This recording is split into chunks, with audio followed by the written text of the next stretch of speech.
Hey everyone, this episode is brought to you by River, the place that I personally go to securely invest in Bitcoin with confidence and with zero fees. And now with Bitcoin interest on cash, you can even earn daily Bitcoin interest on your cash balance. Part of what I want to get out there is just that building together of there's a lot that I think TradFi has learned over the years from an insurance and risk management standpoint that Bitcoin builders and Bitcoin treasury companies can learn from. But on the flip side, there are a lot of risk vectors at the traditional insurance side that in some ways the technology of Bitcoin can mitigate.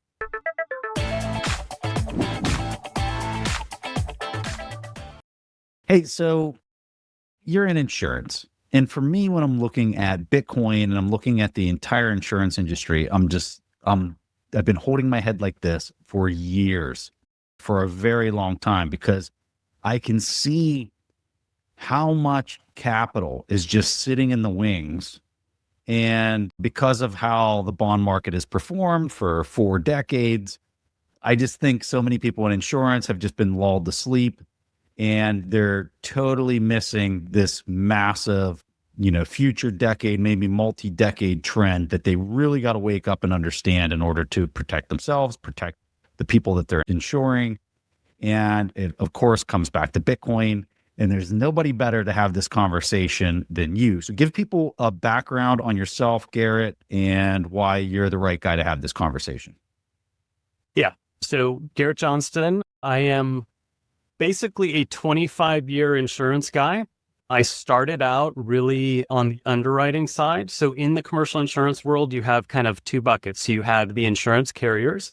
So that can be anything from the Lloyds of London to the AIGs of the world. You have insurance brokers who, kind of similar to getting your mortgage, a loan broker goes out and shops and structures the deal for you. And those brokers interact with the clients. So I started out really as a traditional financial institutions underwriter at one of the large US carriers.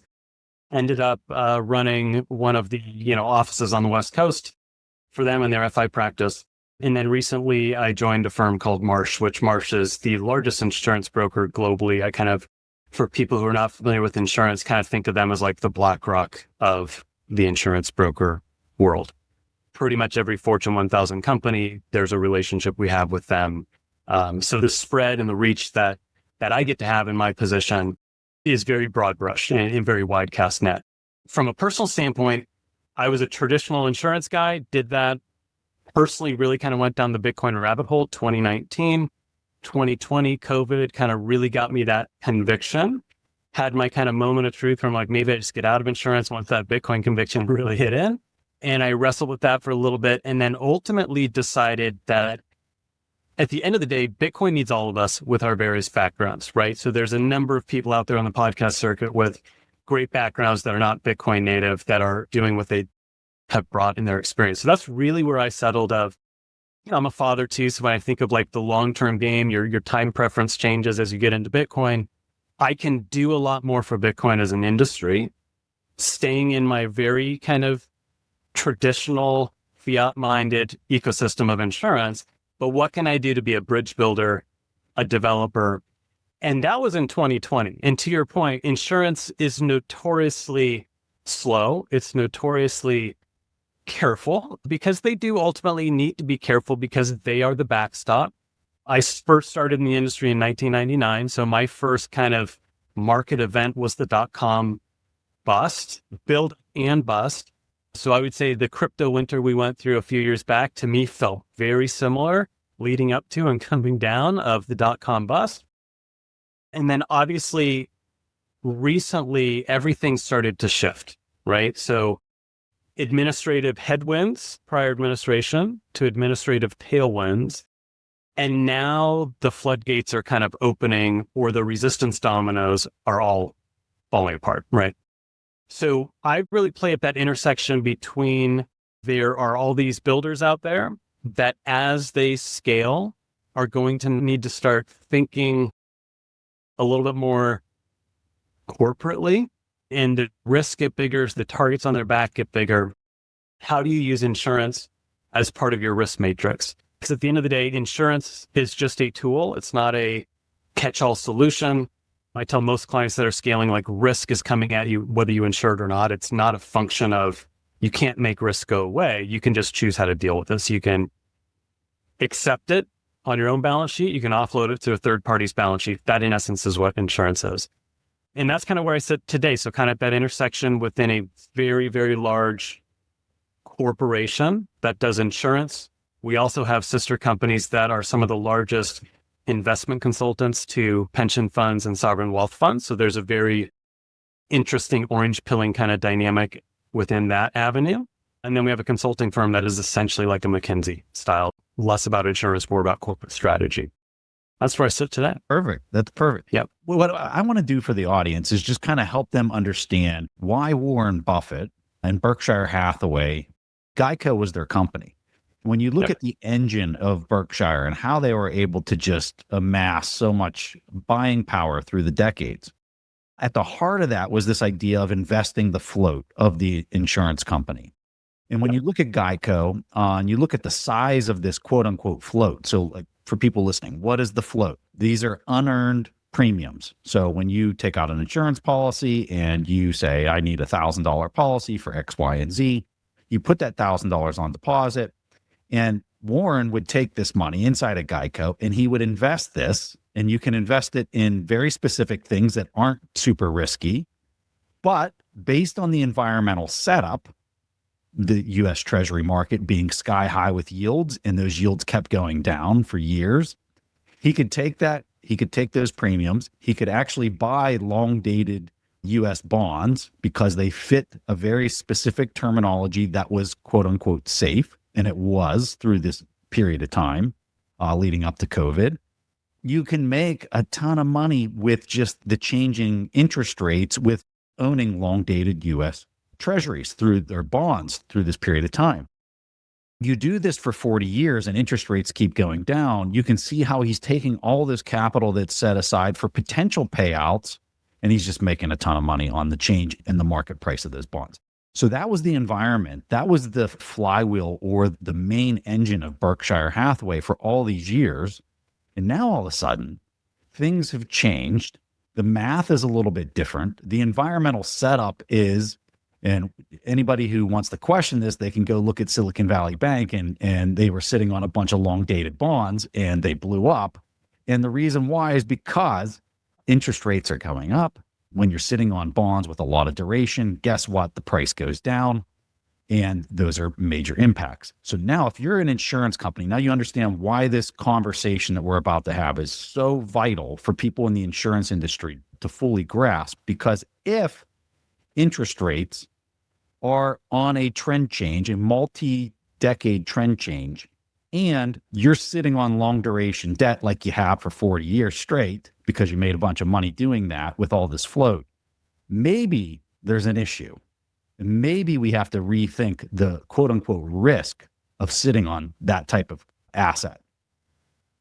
So, Garrett, Yes. did I simplify that or explain it in a way that you think is appropriately characterized? Yeah, I'll add some color around it to put it more kind of in the insurance camp. So, again, to your point, insurance in many ways is just all of us from an auto insurance perspective. We're paying in our premiums each month, but none of us are collecting claims each month. You're putting money in, you have to hold on to it, hopefully invest it, make some kind of return for those payouts down the road. So for all of kind of the macro people in Bitcoin who definitely tend to be macro focused, duration exists within portfolios of insurance capital.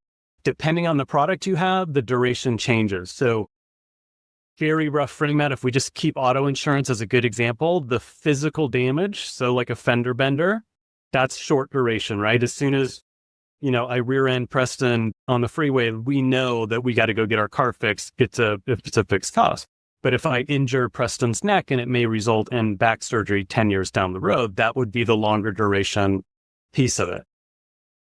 There's a whole spectrum of duration, right? There's property insurance. There's reinsurance, which reinsures the insurers. There's cat bonds. So there's stuff where the duration is, carriers need to keep pretty much cash-like and be ready to pay.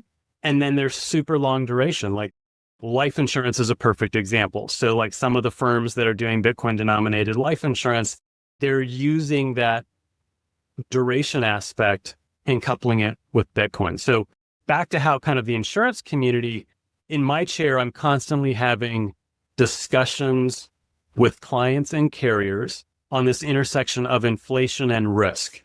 And so you have, if we take casualty heavy, so like automobile liability, workers' comp stuff, where the duration is usually 4+ years long between when the event occurs and sometimes the payout develops on the back end. So that's kind of your float, that's your duration. So the halving cycle.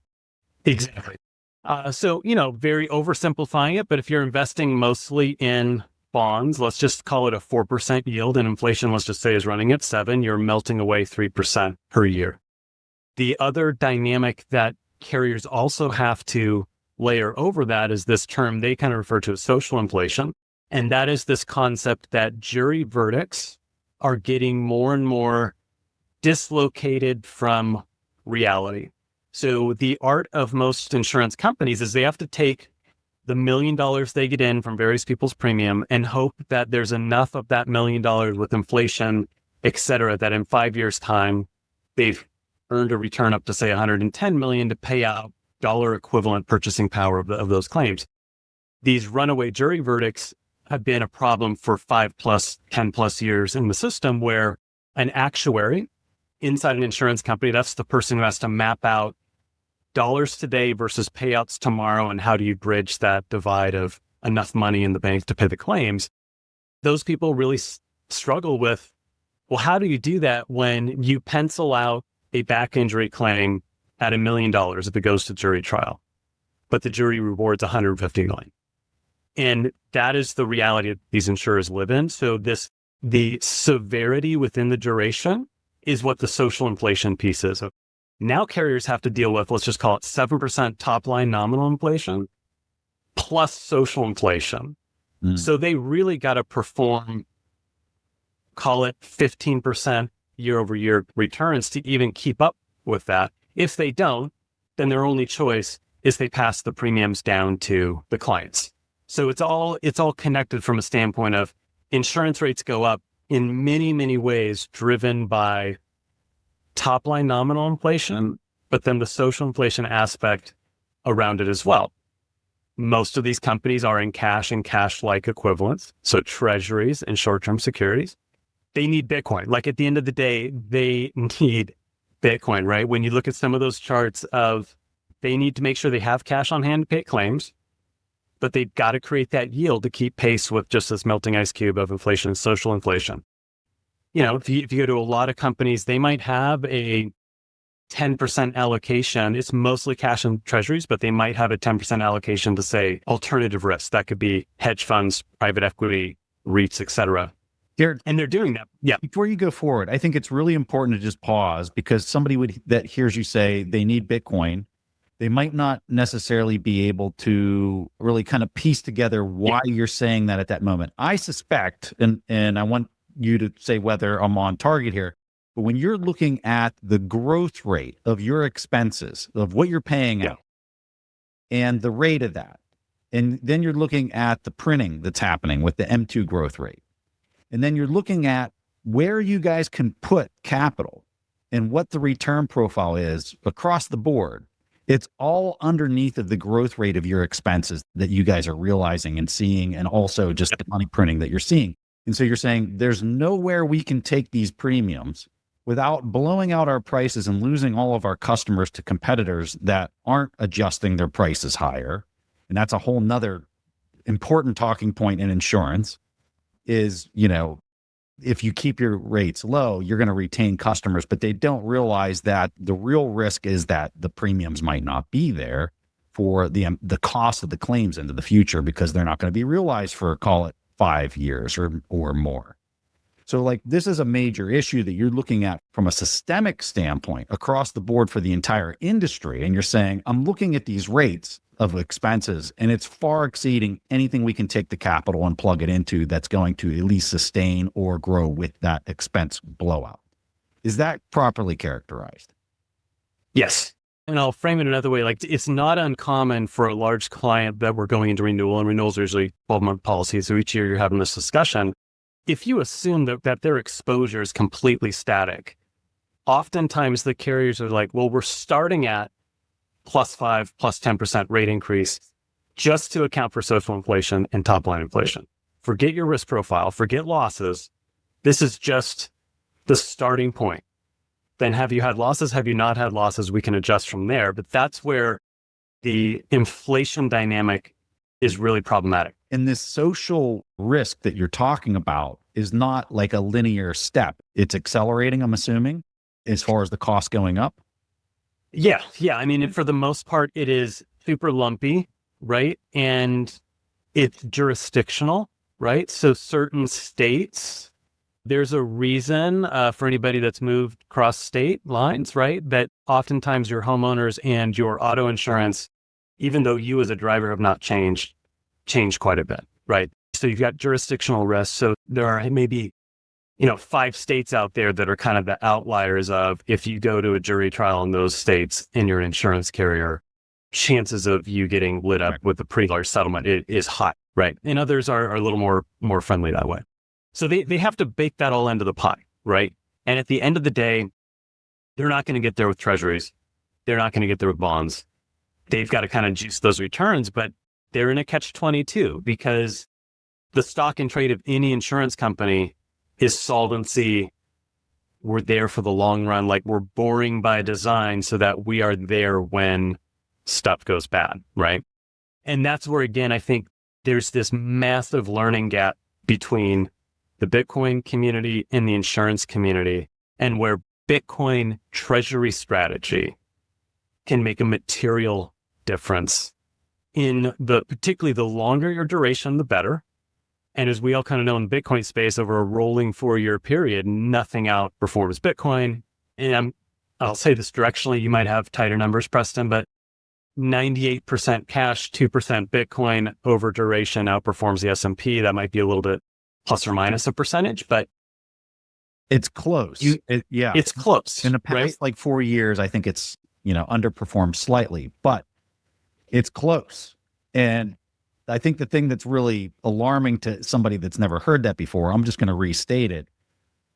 2% Bitcoin, 98% cash, and you're in the ballpark of S&P 500 performance over any 4-year holding period. And go run the numbers. Again, in the last 4 years, it's slightly underperformed that with 2% Bitcoin and 98% cash. But you're close. And I guess this gets to your point of, I think what you're saying is you don't need a lot of Bitcoin sitting there in the float, or even, I don't even think you're necessarily saying that it has to be the float. It could just be the retained earnings of earned premiums to make the company healthy enough in the long term that they have some type of exposure to Bitcoin. I think that's probably a much more conservative way to frame it. But do you think it should actually be in the float, or is this retained earnings that we're talking about? I mean, honestly, I think it should be in both. When I think about it from where the insurance community needs to have kind of the dot connecting on where Bitcoin plays in, is this kind of, it's a little dated, but it's still what I run into all the time is Bitcoin's too volatile, right? So let's just bump it up and say 95% cash, 5% Bitcoin, right? Can I just say, the irony of that statement in insurance for me is just beyond hilarious, because you talk about how volatile and lumpy events are happening for somebody, and you would think that this would just be so obvious to anybody in insurance that it's managed by position size. The truth of it is, I think the reality is, and I find this on all sorts of large institutional clients, not necessarily insurance company, not necessarily Bitcoin, but they've been doing it for 30 years the same way. And you get this kind of ossification of your mental model, right? And you're unwilling to, and you hear crypto, and you still have maybe FTX ghosts in the background telling you that this is, rat poison, et cetera. And that's where, for me, I think it's just, you just need to put those aside and just look at the math. And I always tell people, this is not Wall Street math. This is second grade numerator, denominator, math. And when you look at, and just let the math do the talking, as you well know, like it is beyond compelling, right? And so there's all these wrinkles and layers to the information divide.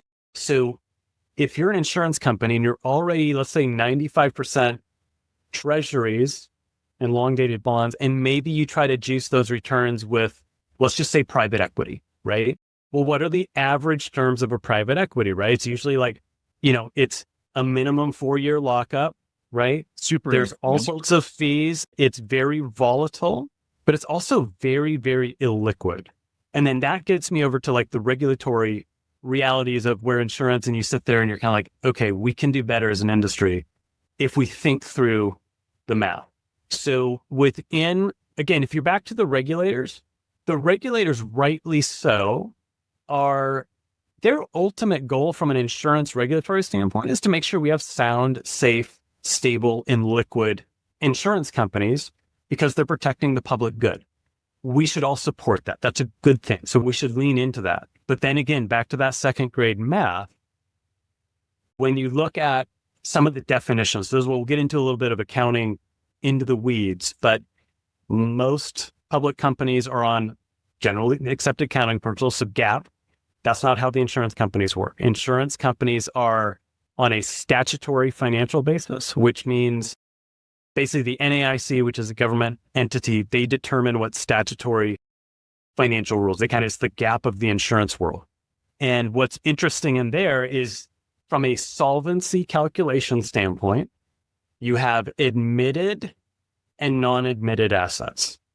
So I'm oversimplifying it for ease, but like in its core, the definition of an admitted asset is what is used to calculate your solvency ratio, which gives you, that is your stock and trade, your credit rating with the state insurance commissioners, and insurance is regulated at the state level, not the federal level. So there's another like whack-a-mole discussion within that. But again, back to private equity and Bitcoin being too risky.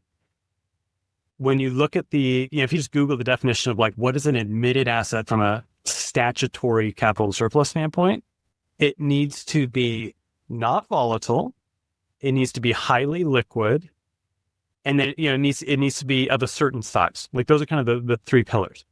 So the irony again with Bitcoin is, so you're telling me as a current regulatory framework that you can buy 10% allocation into XYZ private equity firm, lock your cash up illiquid for 4+ years, right? And you put the other stuff in treasuries, which again is we all know the risk-free rate, but you have counterparty, like it's not risk-free, but they're fine with that. But if you were to take that same 95% cash, 5% Bitcoin's considered a non-admitted asset currently, right? So that's one thing from a regulatory, if I had my regulatory like wand in this space, I would ask at the regulatory level that we need to incorporate digital assets within the framework of admitted, non-admitted assets. And this is because NAIC, you're saying? NAIC determines the rules on the definition, but then each state insurance commissioner actually determines what the carriers can do. And they're the ones that kind of review solvency. Okay. Again, like a 24/7 asset that is, $2 trillion in liquidity that you can panic sell on a Friday night or Saturday morning, right? As Sarah likes to say, you cannot do that with private equity, right? The liquidity and volatility, Bitcoin is volatile, right? On itself denominated in dollars. But when you bake it into the pie, and you've done some good work on this too, you show like the Sharpe ratios improve, right? The actual volatility of a portfolio, not 100% Bitcoin, but just doing a single digit to low double digit allocation actually improves safety and soundness at the balance sheet level. And that is just completely lost on the insurance community right now. There's a handful of markets like outside the US that will, whether it's London, whether it's Bermuda, but you're 98% of the insurance community, Bitcoin's too volatile. And that's a message I want to, work on over the next several years. Garrett, this is the thing that I would think would just really blow anybody's mind in the insurance industry is looking at MicroStrategy as an example. He started doing a Bitcoin strategy in 2020. Here we are 5 years later. He's outperformed NVIDIA with his stocks, underlying common stocks performance. But this is what really blows the mind. He had about 500 million of investable, marketable securities. He was saying it was just cash, which was probably just, in US treasuries. But he took that 500 million. And today, I think it's close to 55 billion in 5 years. And here's the real point that I think is lost, okay? Twofold. First, the company's probably only made $300 to $400 million in that time frame, okay? So help me understand how you go from a company that has a liquid treasury on the balance sheet of 500 million to 55 billion, okay? And you only made 400 million throughout that period of time. That's the first point. The second point that I would say is it's all liquid, okay? This $55 billion isn't like it's locked up in commercial real estate. This is super liquid. He could sell it Saturday morning anytime he wants. And super high quantities of volume of what he could sell on the snap of a finger to come up with, oh, I need $1 billion. Oh, here, I can get that on a Saturday morning kind of thing, which is crazy, right? And I just think that's lost, completely lost on the market as to what that means. The third thing I would say is the financial health. So somebody would be looking at this and be like, oh yeah, well, he's super levered and his company's health has deteriorated because he did all this. But here's the thing you really need to look into. His financial health ratios, right? Debt to equity, like all of these things. I'm pretty sure they've all improved. Coverage ratio, you name it. Just come up with whatever financial health ratio you want to look at. Okay.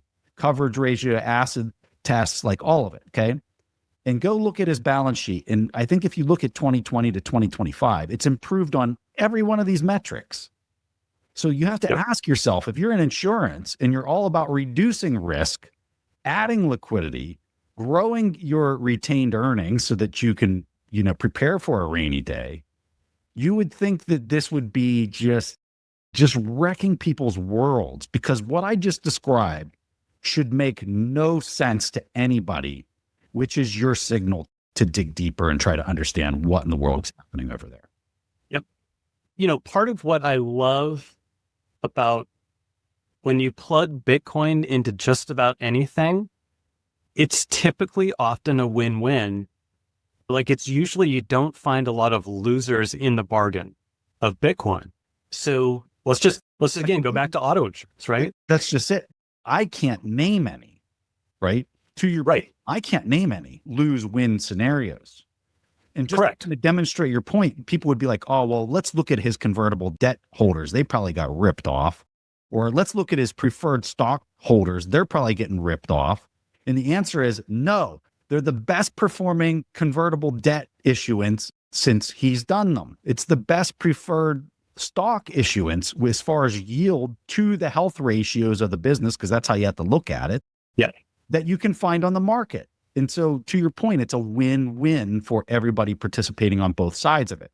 So I'm sorry to interrupt you, but I think part of like what's interesting to watch the MicroStrategy story from an insurance capital perspective is things like the convertibles and the preferred stock, because back to that admitted, not admitted, like if you're an insurance company today holding spot Bitcoin, you can technically do it, but it's going to be considered a non-admitted asset. You're going to have to post additional collateral. So like it's economically not viable, but you can buy a convertible bond and that's allowed, right? You could even buy MSTR if you wanted to. And like, again, Sailor's out there saying his goal is MSTR should be a 1.5x Bitcoin. So he's trying to 1.5x the volatility of spot Bitcoin. Spot Bitcoin should be allowed, in my mind, into the insurance capital structure. One, because forget doing Bitcoin denominated insurance, because we'll get to that in a second. If you're just a traditional fund manager or you're managing the portfolio risk of these insurance companies, and all you care about is trying to outpace inflation and these loss development factors, which is the actuarial kind of metric you plug in of $1 today needs to be $1.25, $1.50, depending on the duration. How do you get there? You're slipping away just being in treasuries. So, Bitcoin just gives you that, the beauty of it gives you that juice to get the actuarial models to come down. The insurance company makes more money. And then guess what? You and I is going out to renew our auto insurance. If you're doing it right, if your loss triangles and everything are cratering against Bitcoin, right? Even at let's just say a 2 to 5% allocation, it provides stability for auto insurance rates, which again, what I love about that is it helps the person making $20,000 a year almost more on a percentage of discretionary income than the person making 150 or 250 or, a Wall Street guy, right? So that to me is what I love. It rises all tides. It makes companies more profitable, and then they can pass those savings down to the product. What does that turn into? If you're an executive at one of these big insurance companies, what does that actually turn into? You being able to offer better prices, more customers. Hello, Right. Wake up, you going out, and I don't even think they have to do anything too bold, to the numbers that we were talking about. The bar is crazy low. The bar is crazy low. And I as somebody who's been in this business for 25 plus years, when you sit down and talk to most insurance executives, at the end of the day, they're trying to make a consistent 10 to 12% return on investment. If they can do that over time, they're generally happy. Their shareholders are happy. Their board's happy. They are not trying to price gouge typically, right? You always have your fringe cases, but the vast majority of players are trying to be fair. But you're in this really lumpy, dysfunctional system with a unit of account that is just completely running away from you with the printing of money. They are at a strategic disadvantage, right? So at what point do you get on the life raft? And again, 1 to 2% to start. The more I think you just see those numbers play out, the conviction will grow and everybody wins at that point. And we are still so incredibly early. And then when you get into the insurance space, it's crazy how, early we still are. I wanted to touch on the Bitcoin denominated insurance real quick. Oh, okay. Yeah. Cover that. Yeah. So the reality is there have been some markets, most of them outside the US currently, that are starting to do Bitcoin denominated insurance policies. I am not a believer that we need to just go full bore 100% Bitcoin denominated insurance, because at the end of the day, an insurance transaction, you want to match your liabilities with your assets to your liabilities, from a, risk exposure of a building to the denominated policy. So a Bitcoin miner to me is a very good use case of the duality of these products.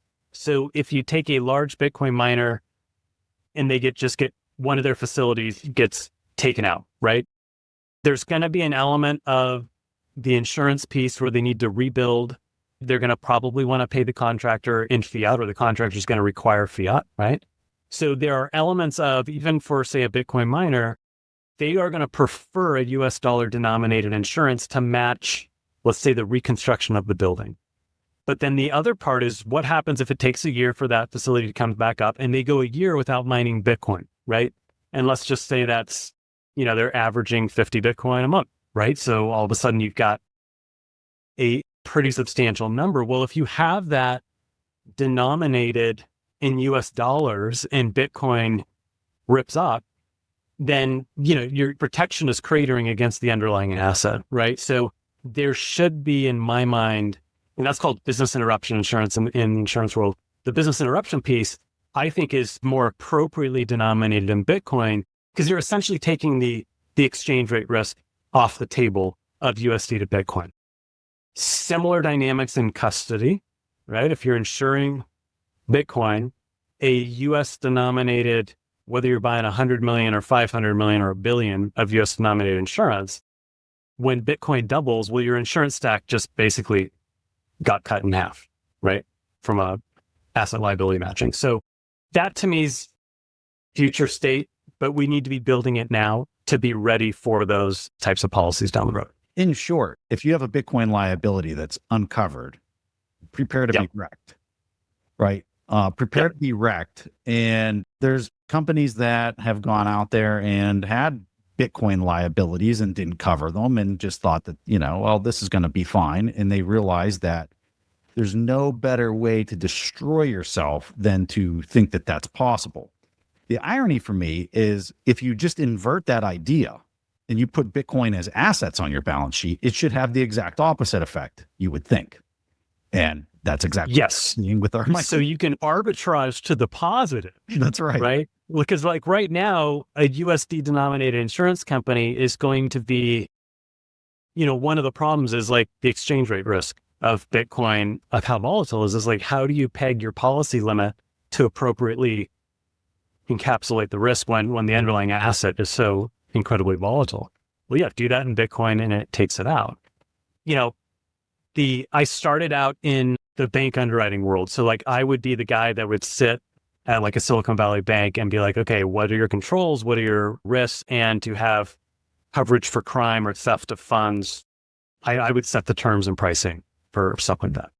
So one thing, and this is kind of maybe an ask to the Bitcoin community, as there's part of what I want to get out there is just that building together of there's a lot that I think TradFi has learned over the years from an insurance and risk management standpoint that Bitcoin builders and Bitcoin treasury companies can learn from.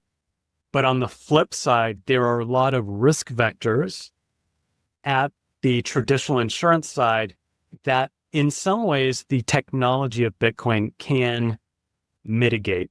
So I'll just give you a case study on that. When I was a bank underwriter in my early days, the senior guys would always say, look, you've got 20 different insuring clauses on a banker's blanket bond. That's kind of your crime policy that every US bank pretty much has. What if you could grow your wealth effortlessly with a consistent income stream and in a tax-advantaged way?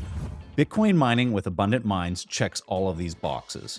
Abundant Mines delivers a premium, hands-off Bitcoin miner hosting solution at renewable-powered facilities in Oregon, offering low-cost energy, industry-leading uptimes, and white-glove service. Your investment works harder for you so you can stack discounted Bitcoin without the headaches of active management. Their cool and stable climate extends the life of your machines, and if repairs are needed, their team handles it fast and at no extra cost. With in-person exclusive educational events, you get unmatched transparency and insider knowledge. Successful entrepreneurs, investors, and investment funds trust Abundant Mines to optimize their mining profits with significant tax advantages. Get started today at abundantmines.com/Preston for a free gift as a listener of this show. That's abundantmines.com/Preston because elite investors choose abundance. One of the most common questions I get from family and friends is, Preston, where do you personally buy your Bitcoin from? And the answer is really simple. I buy it on river.com. Not only can you buy Bitcoin with zero fees on recurring buys, but you can earn Bitcoin interest daily on cash balances while waiting for good buying opportunities. And over the past 2 years, these returns have been twice that of most high-yield savings accounts and 16 times the national average, making it a powerful way to grow your holdings. You also have peace of mind knowing Bitcoin on River is held in multi-sig cold storage, fully licensed and regulated in the United States. Plus, the relationship managers are US-based and available by phone for you or your business. Additionally, River has built its own infrastructure from the ground up, meaning it doesn't rely on third parties to function, like a lot of other Bitcoin exchanges. River is setting a new standard in Bitcoin investing. Go to river.com/fundamentals to get up to $100 free when you sign up and buy Bitcoin. That's river.com/fundamentals. Holding Bitcoin is the best way to protect your family from the threat of fiat currency collapse. And few people understand this better than Tony Yazbek, cybersecurity expert and founder of the Bitcoin Way. Tony was in Lebanon when the currency imploded. He's seen the chaos that erupts when the ATMs stop working and the bank accounts get frozen. He knows what it's like to lose everything. But with his cybersecurity expertise and by fully adopting Bitcoin, Tony was able to engineer his escape. And now Tony and the Bitcoin Way team work to make sure this never happens to you. With over 25 years of experience, their expert training empowers you to self-custody your family's Bitcoin the right way, secure your devices and protect your privacy, and secure for Plan B citizenship. The Bitcoin Way can transform you into a sovereign individual. You just need to take the first step. Schedule a free consultation today at thebitcoinway.com/TIP.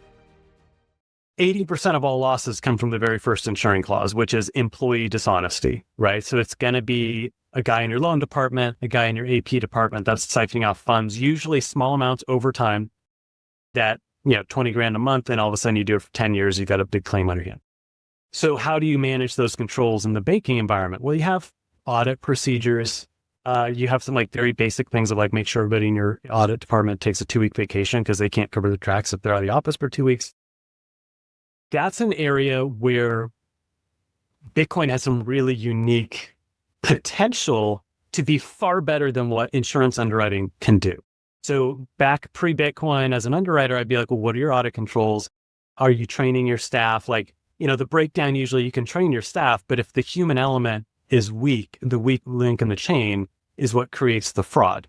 So you take some of the cool things that are going on in the Bitcoin development space from custody stuff. So you take whether it's things like time locks, right? Or these, what I will kind of call a quasi smart contract element of Bitcoin. You can actually completely erase the threat vector of some of the things in traditional, say, bank custody underwriting through a time lock. That's just one example. You can remove with multi-institutional custody, you can remove some of the solvency. We need to explain this time lock business for in the insurance industry that might not be Bitcoiners. Just give them a real quick rundown on that. Yeah, I'll take a stab at it, and you tell me, because you're a little more technically minded on that than I am. So time lock is, in its most simplest form, you can pre-program, and this would be for the insurance community, they would call this social engineering, where, I call up your bank, Preston, and try to impersonate you, and I've got your address, I've got your social, et cetera. If there's a time lock, fraud at the bank, the traditional level, is a function of typically speed and volume. The loudest people at customer service are usually the fraudsters. It's not the patient people. So time locks, for example, can slow down the process of a phishing attack, right? Or some kind of wrench attack that, even if you did try to do a wrench attack, you got a time lock, there's nothing you can do with it. So it eliminates some of the checks and balances. And what I love about it, it takes the human element out of it. It's cryptographically sound. So you can't just have a breakdown of the audit manager should have, but didn't. Mm-hmm. So it's better than audit controls in certain frameworks. Not everything, but certain ones. And that is very much, for the most part, not understood, appreciated at the underwriting level of, the reality is a custodian in Bitcoin pays a lot more per million of limit of insurance than a traditional custodian. But I could sit there and argue, well, in many ways, the protections are stronger cryptographically, and we can prove them as such, versus 100%. Let me show you the logs of our training of our audit team. So I would just describe it to add to your point. So there's a company called Anchorwatch. They are at the forefront of all of this. They're using a thing called Miniscript, which really gives programmability to the custodial solution. So, and anybody can go out there, use Miniscript, and conduct this type of way of managing your custody. Okay. Just to kind of give you an idea, let's say you were the CFO of the company. Let's say I was the COO and the CEO. And for us to move funds out of, let's say there's $1 billion somewhere, and we set up this wallet that it requires our 3 key signatures in order to get it out. And it specifies that if you and me went there and tried to do just the 2 keys, it's not going to work. The vault requires these 3 specific keys in order to open it. Or you could make the vault 2 of 3. Or you could even say, at this specific time into the future, there's going to be a 3rd keyhole that opens up for this particular person or disappears at this particular time into the future. All of these things can be adjusted And when you think about the controllability of that in a digital vault, that becomes super insanely powerful. And you can, anybody in the world can audit whether the coins are sitting there and who signed to get them out and which key was used to get it out. Like all of these things are part of the mix. And for somebody in insurance has never, heard some of these things, you can now understand why Garrett is saying that he thinks it's more secure than a traditional physical vault where a key opens it and not necessarily a specific encryptically verifiable key that was assigned to a very specific person to open it. Exactly. And I think there's so many, AnchorWatch's product is a really important kind of step in the right direction. I think things like proof of reserves at River is a really good, because again, that is just better than, as a bank underwriter, what I would do is I would go to the FDIC's website and I would pull up the financial of Silicon Valley Bank, and I would go and I would analyze the tier 1 capital ratio and all of these things, but I'm doing it 6 months in the rearview mirror because it's simply, it's reported financials. And so you have to analyze, versus nowadays you could go on a lot of these digital platforms if they're on the Bitcoin blockchain. And again, exactly where somebody like a River stands 24/7. Like a MicroStrategy, I think they update their metrics every 15 seconds now, right? So you think of the other world that I spent most of my first part of the career in was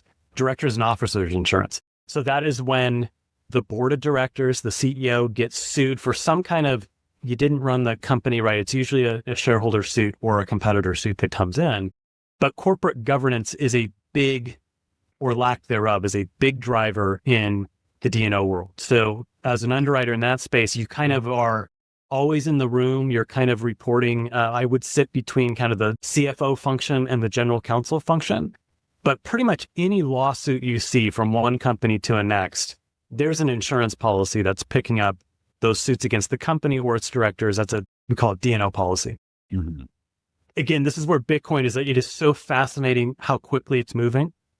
So at what point are we going to go from pre-Bitcoin, if you did not manage your balance sheet, right? And the MicroStrategy examples of their outperformance compared to their peers in the Mag 7, at what point does it look like corporate malfeasance, or you are not putting shareholder interests first by not adopting Bitcoin treasury strategy, right?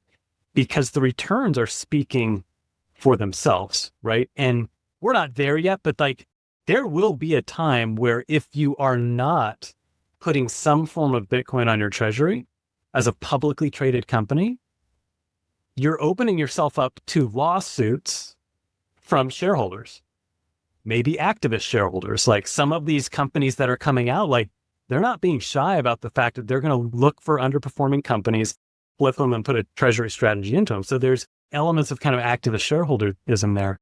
And insurance companies are keenly aware of problems of shareholder activism. And when the board is not, from a fiduciary duty standpoint, not looking after shareholder value, right? Because at the end of the day, shareholder value is the final decision point for a board, public company board member, is what is the best interest of the shareholder, period. Garrett, when I look at where we sit right now, I loved your highlight earlier about we have a terminology issue with the NAIC. Yeah. There are insurance companies' abilities to invest unearned premiums, but I genuinely don't know this. I would imagine that if it's earned premiums and it's retained earnings at that point, the company can go and invest in as much risk as they want, or I would suspect that's the case. I just don't know. Is that the case? I believe so. Somebody will probably call us out on that, but I believe that's the case. Yeah. I mean, that seems like that would be the case, but I genuinely just don't know. Okay. So that's, if somebody from the insurance industry is listening to this and they have that type of authority, I guess that's your actionable step today, is you take your retained earnings and you start maybe allocating into this in order to just, give yourself a larger health buffer. Yep. And then I think the longer term approach and strategy is that we really have to figure out how to get the right people at the NAIC that have the authority to start making these terminology adjustments. And do you know if any of that conversation has started taking place with the current administration or? Yeah, I mean, the nice part is I know that a lot of the insurance components sit under Treasury, and Treasury has been reaching out to several firms, getting their opinion on kind of what that would take. And this is the NAIC stuff is really Garrett Johnston personal opinion, not necessarily a company I work for. But I do think the nice part is there's a lot of movement there of every kind of sub-department within Capitol Hill is fairly clearly aligned on we may not know what we need to do, but we want to do our best to align with the mandate of Trump, which essentially is, make the US the preferred venue for digital assets, period, right? So I personally, within the digital asset framework, like I'm a Bitcoiner, so I tend to focus on Bitcoin. And I also see, the strategic reserves, those are all Bitcoin related. When you see like the big movements in the space, most of it is within Bitcoin versus the broader digital assets. It's like most of these things in government and regulation, it takes time, but it's education. So to me, I think folks like the NAIC or the state level insurance commissioner is like, you're not going to win them on a deep dive into Bitcoin. You've got to take their framework, which is a good framework of like, they want safety and soundness. Yeah. They want good, solvent carriers that are responsible players out there to the public for the public good. We all want that. I spend a lot of time in my position of reinterpreting the same point, but in different language, depending on the audience I'm talking to. Yeah. So I'm often talking at the boardroom level of publicly traded companies, and I talk to them very differently about insurance than I would my insurance counterparts, because that's all we do. So we can go very deep, very quick. You have to speak what matters to the board about insurance. You need to speak to regulators about what they care about. But that's where I feel like we're on the same page. We just don't realize it, right? Yeah. The insurance commissioners want safety and soundness. Bitcoin does that. It actually does it better than just about any other asset. How do we help lead the education divide there? And there's a lot of like the guys at BPI or others, like there's so many good people in the Bitcoin space that are good at articulating the message. We just got to get them in the same room with the insurance community. Don't you think the biggest education stopgap that exists today is that Bitcoin is different than crypto? Like if you're going to start anywhere with regulators, I think you start right there and explain why. And you seem to agree with this. So give them the why. If one of these people would be listening to the show and they hear us say this, why do you say Bitcoin's different than crypto and everything else? Yeah, I mean, fundamentally, Bitcoin is the only one that is completely decentralized, does not have a kind of control group behind it that can change the code.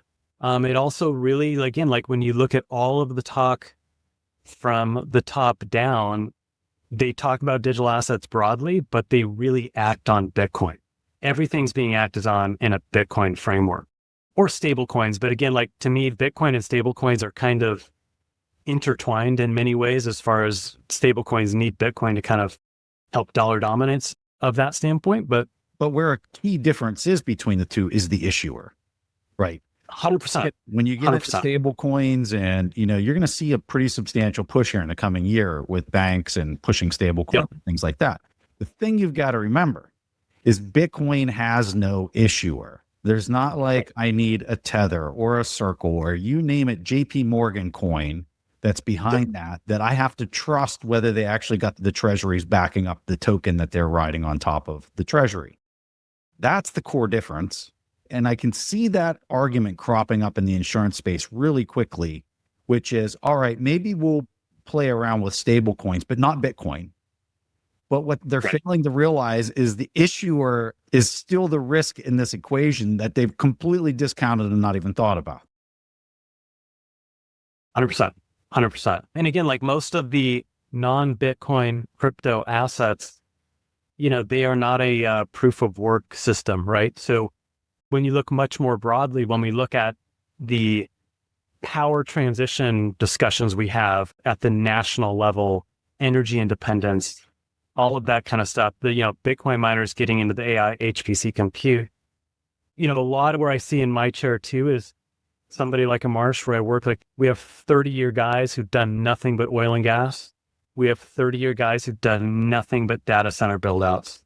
We have 30-year people that have done nothing but like energy credits, carbon credits.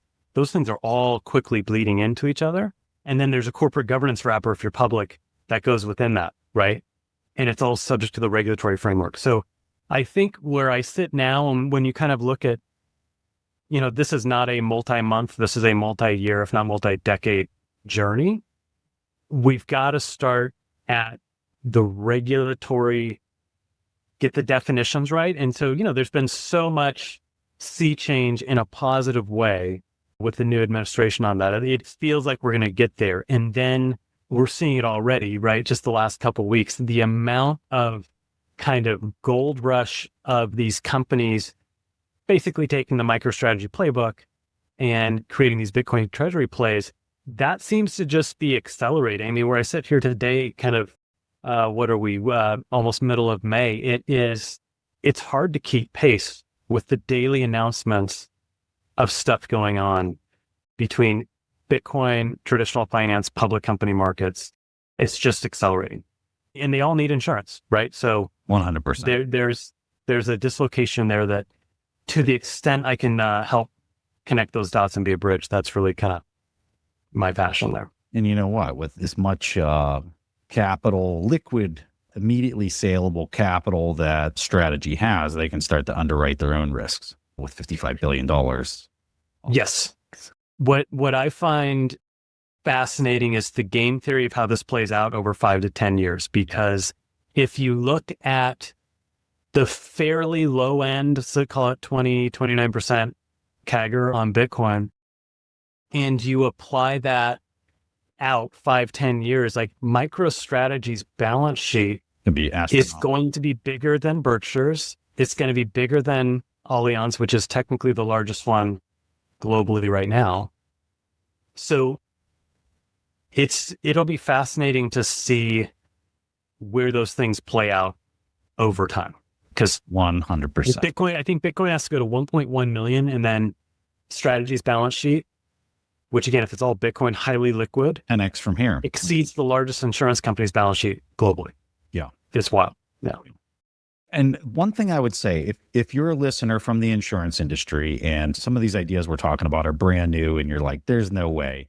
The beauty today is you got AI. You can just go into Grok or you can go to OpenAI and type in anything we're saying here. Look it up for yourself. I highly encourage you to just not believe what we're telling you, but to go to do your own research and troubleshoot any of these ideas.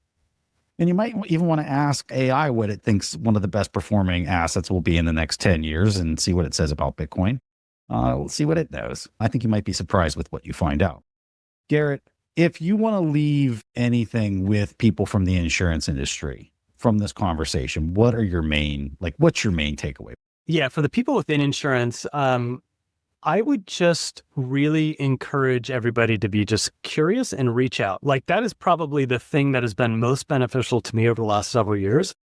One, most of my free time, I'm listening to some kind of Bitcoin-oriented podcast. And then if I hear something interesting, I will reach out to that person and I will say, I just want to talk to you. I want to get to know you. I want to understand where you're coming from. I want to share ideas. And then through that, like that is where 90% of my learning comes from is I hear a podcast, I read something on X, and I reach out to that person, just be like, I really enjoyed what you said. I thought it was very interesting. Can we connect and just share ideas? And then through that, the learning happens, the connections happen, the networking happens. So to the insurance community, there are just a plethora of people like Preston that are just really solid at getting you kind of the macro and kind of just an outside looks in perspective on some of this stuff. And then to the Bitcoin companies, my biggest recommendation, the biggest pitfall I see when I talk to a lot of the builders in this space is overemphasis on the kind of theology that sometimes gets the best of us in the Bitcoin space, that Bitcoin fixes everything. I think Bitcoin fundamentally changes kind of the calculus, but the reality is a lot of the well-worn paths of TradFi insurance risk management need to be incorporated and intersected in the right way. So again, some of those things we talked about as far as underwriting issues being mitigated by the tech, let's acknowledge that, and let's not waste our time worrying about a threat vector that the tech takes care of. But let's also not ignore the scaling problems and just the reality. So like the joke I tell a lot of people is that if I were to come to you, Preston, and I want to be healthy, and you've got this whole idea of what I should be doing, but if the only thing I want to focus on is doing arm curls every morning, like you're going to sit there and say, well, what about sleep? What about your diet? It's a lot more than just one Thing. issue. And I think in the Bitcoin like development space, lean on us who've been in kind of the traditional side for a lot. And particularly for somebody like me who's a Bitcoiner, like I'm certainly not interested in selling dysfunctional insurance and, overly priced products down a Bitcoiner's throat. Like I really want to find that right intersection of where everything's building. And to the extent I can be introduce you to people within the community, figure out a path forward that might be partly traditional with a different twist on it. That's the part of like insurance that I love, is working on the new things. It's not the day-to-day insurance per se. It's the building and figuring out risk problems. I love it. If people are listening and they want to reach out to you, LinkedIn, Twitter, what do you use? Yes, I'm on both. I will say generally insurance folks tend to hang out on LinkedIn and Bitcoin folks hang out on X, but I'm on both. On LinkedIn, I think it's just Garrett Johnston, Garrett Johnston or Garrett O. Johnston. Twitter, it's at Garrett OJ is my handle, or it's garrett.johnston@marsh.com is my email. So yeah, would love to connect with anybody and everybody on intersections in those space. We'll have links in the show notes, and I hope you guys reach out to Garrett and get things going, because I think this is really important. I think the insurance industry needs this, desperately needs this. I'm sure they're looking at the numbers and saying, where do we put the capital, right? Like based on these expense blowouts that we're looking at and the changes, and just, yeah. I hope people reach out to you, Garrett, and thank you so much. What a fun conversation. And I learned a ton and would love to have more chats like this with you in the future. Sure. Thanks for having me, Preston. If you buy a share at 21, you invest in the company. It is not an ETF. It is not static exposure. You're investing in an operating company. You're investing in performance from leadership, guys like me. And what we want our shareholders to experience is accretive exposure to Bitcoin. What SoftBank realized and why they were our first outside investors, Masa said, this is a vehicle that takes my dollar the furthest when it goes to Bitcoin exposure.